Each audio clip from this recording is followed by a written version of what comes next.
ঠাকুর বলছেন, ভালো লোক না হলে লেকচারে কোনো উপকার হয় না।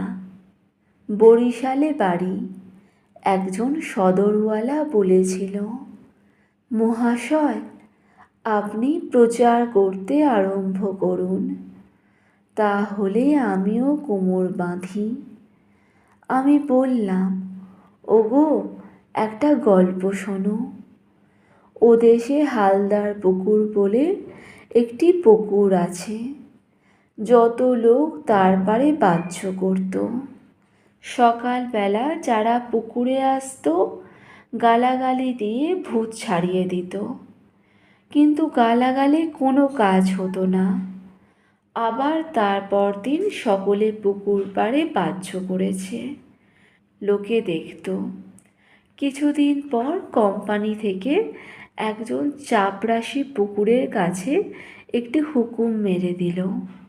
কি আশ্চর্য! একেবারে বাহ্য করা বন্ধ হয়ে গেল। ঠাকুর বলছেন, তাই বলছি, হেঁজি পেঁজি লোক লেকচার দিলে কিছু কাজ হয় না। চাপরাশ থাকলে তবে লোকে মানবে। ঈশ্বরের আদেশ না থাকলে লোক শিক্ষা হয় না।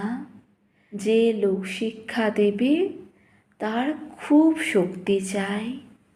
কলকাতায় অনেক হনুমান পুরী আছে, তাদের সঙ্গে তোমার লড়তে হবে।